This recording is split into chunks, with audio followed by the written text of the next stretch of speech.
Hey guys, welcome to today's video. We're going to be talking about the Arizona Cardinals offense and what to expect from them next season. Before we get started though, please drop a quick like and a sub on today's video. That would really help my channel grow. I'd really appreciate that. And with that said, I hope you enjoy the video and let's dive right into it.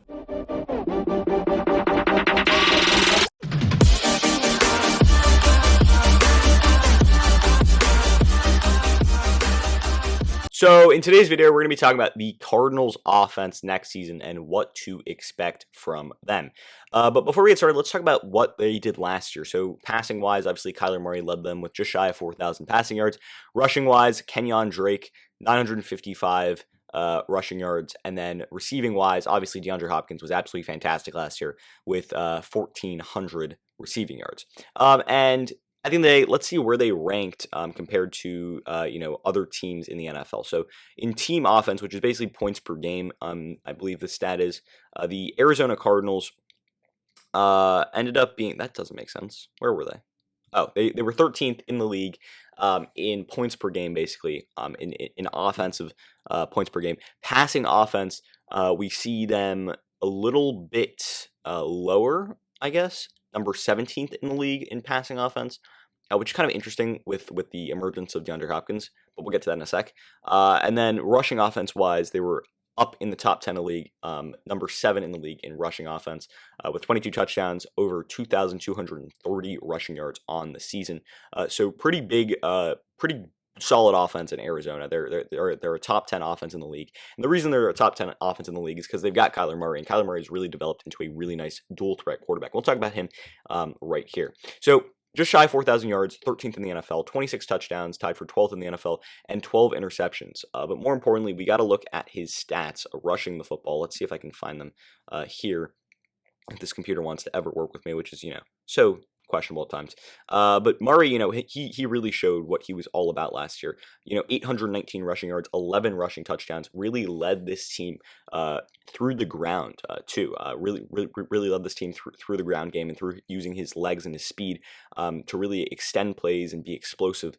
And remember, if we add these touchdowns to his total touchdown total, he would have finished the season with 37 touchdowns. And if we add the fumbles to his interception total, it would have been 37 touchdowns and 17 interceptions. And if we add the yards total, he would have had 4,600 yards. So overall, he was very productive for this Cardinals team. And sure, bringing in DeAndre Hopkins definitely helped. And having, a good year from Christian Kirk and a good year from Larry Fitzgerald, those things definitely helped. But overall, this Cardinals offense runs through Kyler Murray. And what Kliff Kingsbury is able to do is he likes to marry the run and the pass together, similar to Sean McVay in a way. But he, coming into the league, he was all about the air raid offense. Let's just throw the ball. Turns out that didn't really work, so he went to running the football and committing to running the football. Not just with Kyler Murray, but with his running backs too, and that's really helped Kyler Murray in the passing game out because it's relieved a little bit of stress on that passing game. So overall, Kyler Murray's really developed last year and really turned into a really top 10 quarterback in the NFL. And at times he was a top 5 quarterback in the NFL. He was making plays week in and week out, keeping his team in the game, and that's exactly the kind of season that they're going to need from Kyler Murray. Then in the running game, it's going to be the two-headed horse of Chase Edmonds and James Conner, who they brought over in free agency. Chase Edmonds did a lot last year as a pass catcher and as a runner. 448 rushing yards, 1 rushing touchdown, and then pass catching wise, 53 catches for 402 receiving yards and 4 receiving touchdowns. So he's a real dual threat guy for this Cardinals offense.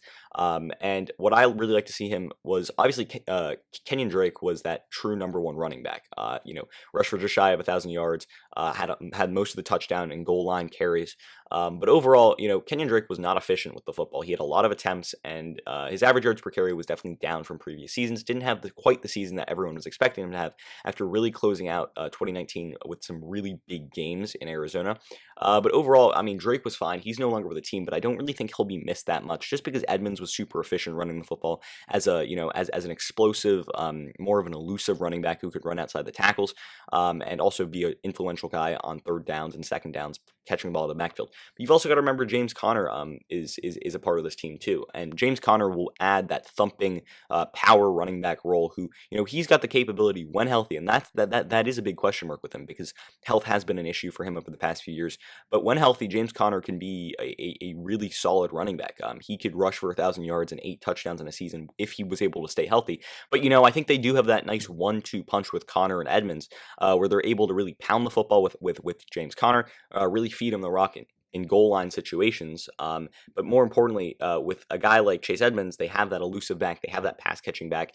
So I think that they've got a nice complement of pass catching and of pure downhill running with those two running backs. Now, though, let's look at the receivers. And with the receivers, I think this receiving core has gotten a lot better over the past few years. Obviously, DeAndre Hopkins helps a lot when you have the guy who's tied for second most in receiving yard in receptions and third in receiving yards.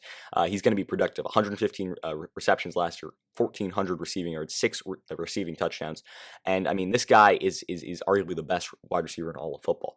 His ability to go up and make big catches, his ability to be efficient and dominant in the red zone, his ability to extend plays with his legs and his slipperiness and his yards after catch ability. He's the perfect package at wide receiver, and he's really going to help with Kyler Murray's development. And we really saw year 1 Kyler versus year 2 Kyler, and the emergence of DeAndre Hopkins with that connection with Kyler Murray really helped him out. But also, you got to remember, obviously, DeAndre Hopkins is going to be a top 3 receiver in the NFL, and he's going to be that next year. But you also got to remember Christian Kirk, and they brought in AJ Green too. Kirk had a nice year last year with just shy of 50 catches, 621 yards, and 6 receiving touchdowns. He's a guy who can stretch the field, is really good after the catch, really good speed, and the ability to take the ball over the top of a defense. But plus, they've got AJ Green too, and I like the depth of this Cardinals wide receiving core. Green last year had a kind of a tough year, 47 catches, 523 yards, and 2 receiving touchdowns. Obviously, was coming off an injury that he suffered in 2019, where he didn't play all year. And in 2018, he had solid stats, but he's consistently been an injury-prone guy throughout his entire career. But I still think as a number 2, number 3 receiver, AJ Green is fine. He's another big, tall receiver. Imagine AJ Green, DeAndre Hopkins on the outside. That's going to be really hard to cover just with that length and that size, especially in the red zone. I think that's going to be absolutely huge for that Cardinals offense, really giving them a lot in the red zone. But you also got to remember they have some other guys at wide receiver too. They've got Rondale Moore, they've got Isabella. Both of those guys are much more speed players. Rondale Moore, much more of a gadget guy. You can line him up in the slot. You can probably line him up outside too. He's a versatile weapon that you can even run jet sweeps to. And then Isabella is just straight speed. Really good on underneath routes. Really good at extending plays with his speed. So I like the depth of this wide receiving core. I like the high end ability of this wide receiving core. Obviously with DeAndre Hopkins, but Kyler Murray has got weapons. He's got weapons, and he's got the ability to be a top 5 quarterback next year with those weapons. Plus, Maxx Williams at tight end. Although Maxx Williams isn't great, I still think he's solid. Obviously, the Cardinals couldn't re-sign Dan Arnold this offseason, but they're going to keep Maxx Williams as their starting tight end.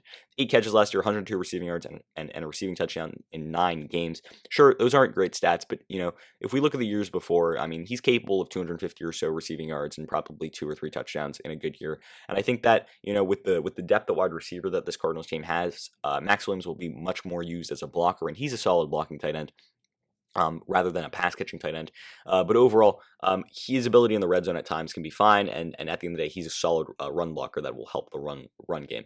The tight ends on this team are not great, but it's fine because there's a lot of depth at wide receiver, good running backs, and obviously good quarterback. Now, though, let's go to the O-line. The O-line was a big concern this offseason. How could they really improve the center position? And they really did improve the center position, going out and getting arguably the best center in the entire NFL in Rodney Hudson. Although I don't think he is the best center in the NFL anymore, I think guys like Corey Linsley would probably be better. I think that Rodney Hudson's still up there in the top 5 of centers. Really good as a pass protector, really good as a run blocker. I mean, he's just an elite center, Pro Bowl type player. And then you've got DJ Humphries over there at left tackle, had a really nice year last year, and he's developed into one of the better left tackles in the NFL quietly too. Kelvin Beachum, I thought, played well at right tackle too. And although I don't love Kelvin Beachum, and I don't love Justin Pugh playing left guard, and I don't love Justin Murray playing right guard, I actually really don't like Justin Murray playing right guard. Kelvin Beachum's fine at right tackle. He's average.